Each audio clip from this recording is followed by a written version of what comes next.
Our first guest tonight is John England, an international piano entertainer from England. Hi, John. Welcome to the show. Hi, Catherine. Thank you very much for having me. And you're at the Caravel Theatre here in Branson. That's right. Tell us about your show. Well, it's as you say, it's international. It's an acknowledgement of the differences and the similarities musically that America and England share. We used to be great, and now you're great, and I'm celebrating that in all the music that I play. And what kind of music do you play? A little bit of everything from some Hollywood tunes to Broadway to sing-along, a little bit of country, which I've learned since I've come to the States because I didn't play much of that beforehand.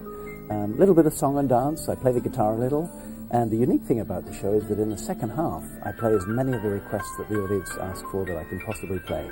So that's something that isn't done very often, but that's the way I started out. And I've got quite a few tunes in my head, so people ask for just about everything, and I try and play as many of those as I can.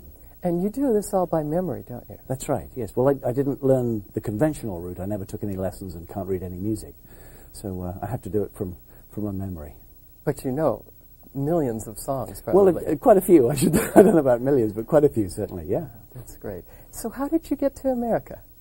Well, via attraction to my then-to-be wife. I met her while we were internationally traveling in Europe, and I was so smitten with her that I decided to come over, and she decided to invite me over. So that's really what pulled me over here. That's great.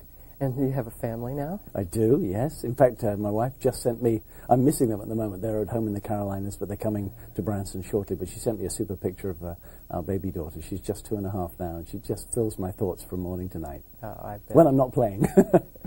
And so tell us where else you've been, and you mentioned the Carolinas. Well, that's where we moved to. My wife's from Connecticut and the Boston area, and we moved down to the Carolinas to take advantage of the nicer weather. And then I became aware of Branson as a super opportunity to play my music and to reach an audience that liked the sort of thing that I do. And so we come over here. But before then, I've traveled pretty much all over the world. A long time ago, I played on some cruise liners. And I found I was playing mainly for an American audience because the greatest show tunes and the greatest tunes in the world come from Hollywood and Broadway. So that's pretty much how I gravitated to playing for a primarily American audience. And I read on your website, which is a great website, by the way, well, very you. informative. Thank you. I read that you used to take requests over the radio with the right. BBC. Yes, the British Broadcasting Corporation have a complete arm which is radio, and that's broadcast over here on NPR. And I had a show on there where people would call in live with either a romantic or an emotional request, something that they got married to or danced to at their wedding or something like that. And I was able to play that live in the studio, which has kept me on my toes, but it was great fun. How are audiences different here than European audiences? Well, they're freer to express themselves. They're ready to have a big happy time. I think the observation of European audiences is they're a little more uptight and a little more reserved. So it's a great fun to come over here and have somebody whoop in the audience or stand up if they like something. That's great. So it's an education for me. And they're free to ask for request tunes. Absolutely, yes. And they're very ready to do that. I think that's the best connection in my show. It's great to show off and say, look how wonderful I am. But the truth is, I find that folks connect when you play something that's emotionally significant to them, means something to them. And so that's where I get my biggest kick. And your website, I listened to the list of tunes you have on the website, and they're all the favorites, aren't they? Absolutely. Rhapsody in Blue, Wind Beneath My Wings, Love Story, Moon River. They're the greatest tunes. They'll last forever. And it's just a privilege to be able to play them here. It really is.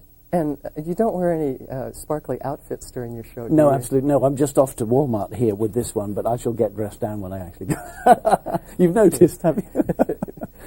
Hard not to notice. Absolutely. Do you walk down the street much in that outfit? No, not unless I'm looking to get arrested. I have about 5 or 6 costume changes during the show, so this is the finale outfit, and this is my special transatlantic top hat here, where I acknowledge both of the nations that provide me with the greatest music experience. And the Queen kind of gets in on the act, absolutely, too, yeah. Well, I played for her Silver Jubilee back in 1977, one of my first professional engagements.